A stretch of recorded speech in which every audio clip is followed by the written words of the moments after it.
Bonjour à toutes et à tous. Nous sommes des élèves âgés entre 6 et 8 ans. Notre classe est particulière car il y a deux niveaux, CP et CE1. Nous sommes 21 élèves dont 6 au CP et 15 au CE1. Il y a 11 filles et 10 garçons. Notre maîtresse s'appelle Madame Renette Valérie et elle est très gentille. Nous sommes scolarisés à l'école de Lompré. C'est une grande école qui compte 17 classes et 19 enseignants. Il y a à peu près 400 élèves.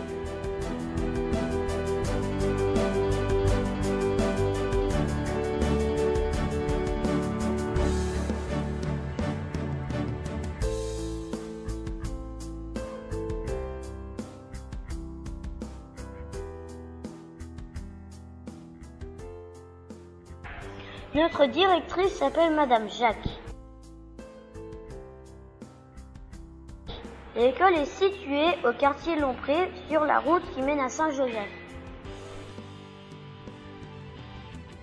Ce quartier porte ce nom car à la place du supermarché Leclerc, il y avait une distillerie qui appartenait à un certain monsieur Ayette de Lompré.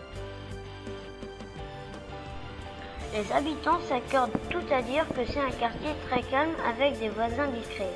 Parfois, le bruit des motos qui fondissent les dérange. La population a beaucoup changé.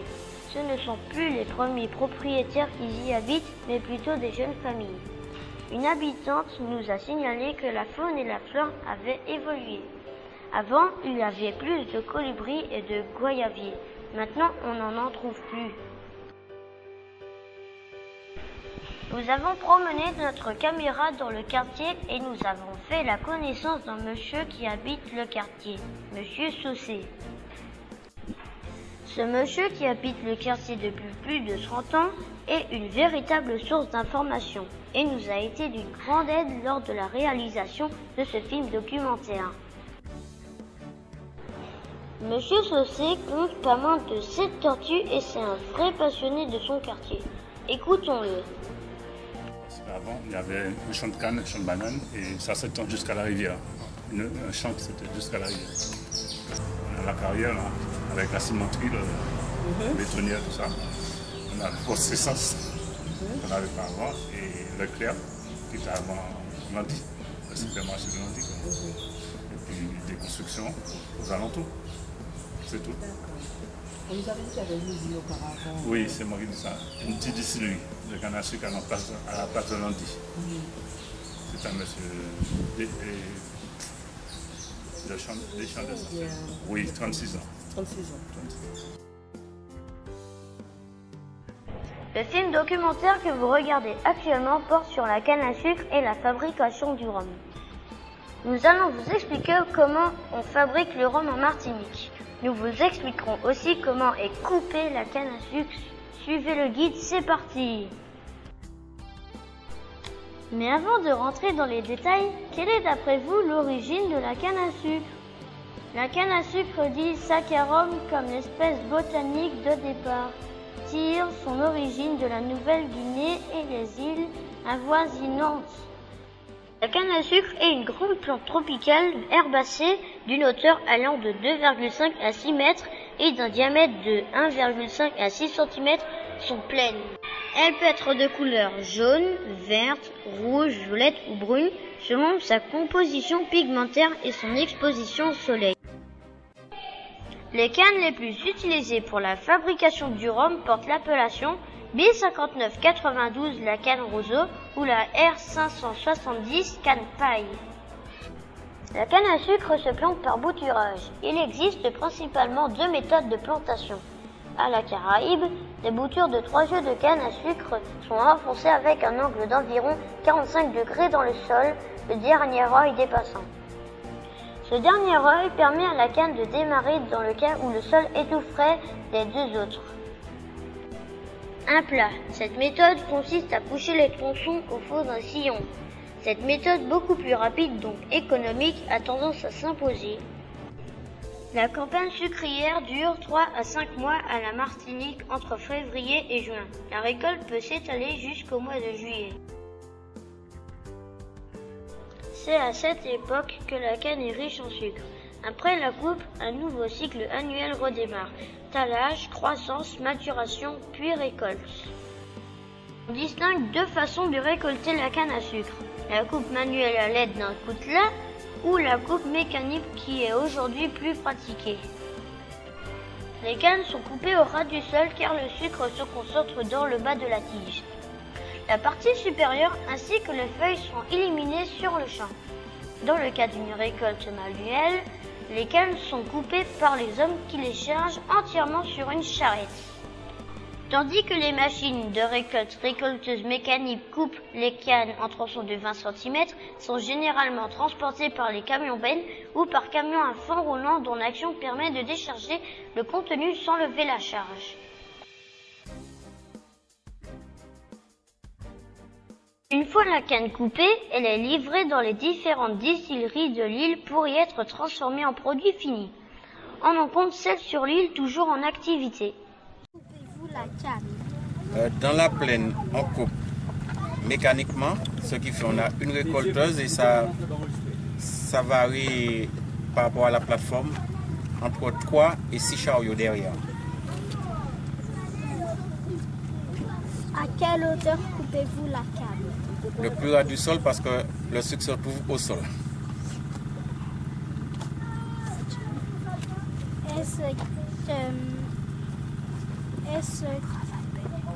Est-ce un travail pénible? Pénible, oui et non, parce qu'on a affaire à toutes sortes d'individus. Comment pesez-vous la canne coupée? Là, c'est pesé directement à l'usine, quel que soit distillerie ou sucrerie, et on reçoit un bon par jour. Et la veille, depuis la veille, nous disent le quota qu'il leur faut le lendemain pour qu'on puisse s'organiser pour nous donner leur quota. Quelle variété de canne utilisez-vous principalement? Les deux variétés principales qu'on utilise toujours, c'est la B5992, qui est une variété très ancienne, et la B69 que moi j'ai réussi à la multiplier assez rapidement. Et là, nous avons d'autres variétés qui sont bien, mais je n'ai pas réussi à les imposer. Ce sont des variétés hybrides en fait. Non. Oui, Non, c'est pas une hybride. Voulez-vous la canne pour faire fuir les animaux? Dans la plaine, il n'y a pas d'animaux dans la canne. Que crapaud ou les bêtes à 1000 pattes. Mais il n'y a pas de serpent dans la plaine. Où transportez-vous la canne coupée? Là, on transporte sur le Galion et sur le Simon, qui est une distillerie qui se trouve au François. Quel type de machine utilisez-vous? Ce sont des récolteuses autochargeuses. Nous vous remercions pour votre collaboration. À bientôt. C'est moi qui vous remercie et je vous souhaite bon courage. Maintenant que nous en savons plus sur la canne à sucre, écoutez bien, car nous allons vous expliquer comment est fabriqué le rhum à partir des cannes à sucre. Imprimer le poids du camion et le poids de la canne.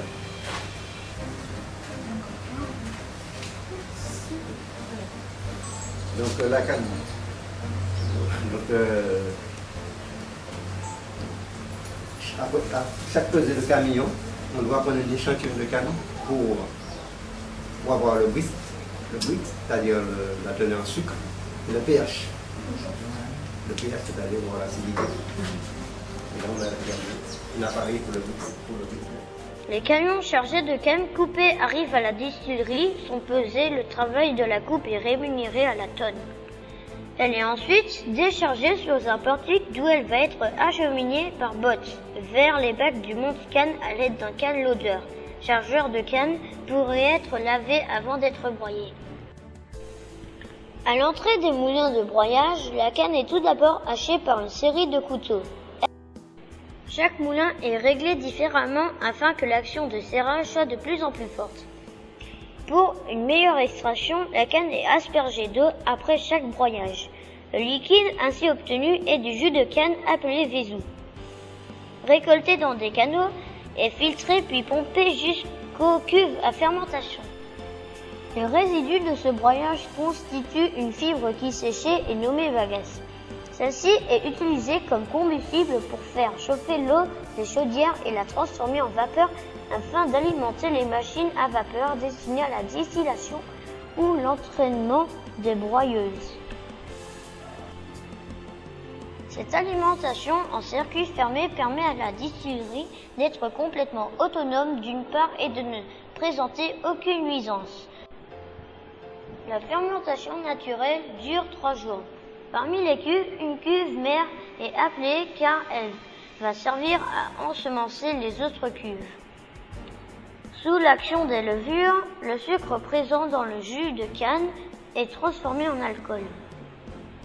En fin de fermentation, on dit que la cuve est tombée, ce qui signifie que sa surface est lisse. On obtient un vin de canne contenant entre 3,5 et 4,5% d'alcool. La distillation se fait à l'aide des colonnes à distiller créoles. C'est une distillation continue. Ces colonnes sont chauffées à leur base par la vapeur d'eau provenant de la chaudière. Progressivement, le vin épuisé de son alcool est évacué sous forme de vinasse par la partie basse de la colonne ou alors que les vapeurs d'alcool se condensent dans un réfrigérant condenseur et s'écoulant sous forme de rhum à haut degré. Le rhum est ensuite stocké en cuve inox pendant un minimum de temps pour permettre son aération et sa bonification.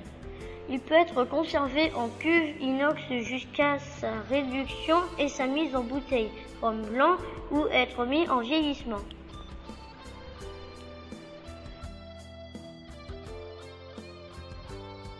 À la sortie de la colonne, le rhum blanc agricole est à 70% d'alcool. Une partie sera conservée en rhum blanc pour obtenir un rhum à 50 degrés. On le réduit avec l'eau distillée. Une autre partie sera mise en vieillissement pour donner du rhum élevé sous bois ou rhum ambré ou du rhum vieux. On obtient du rhum paille au bout d'un an. Ce rhum est aussi parfois appelé rhum ambré au bout de 18 ou 24 mois.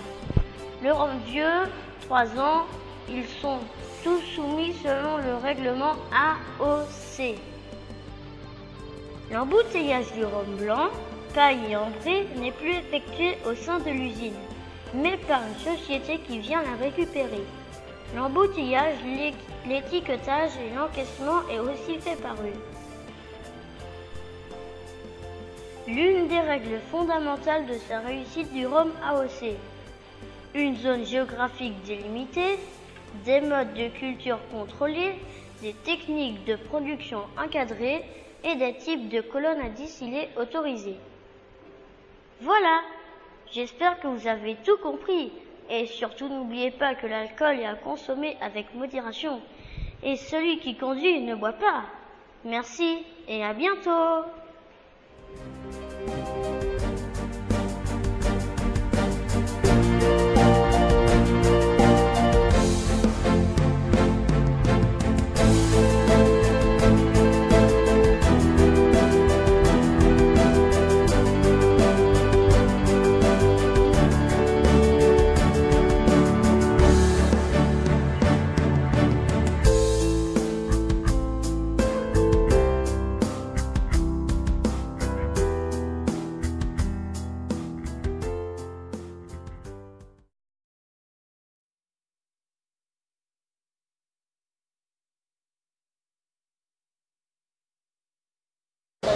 Hors d'âge et qui est généralement qui est très demandé par les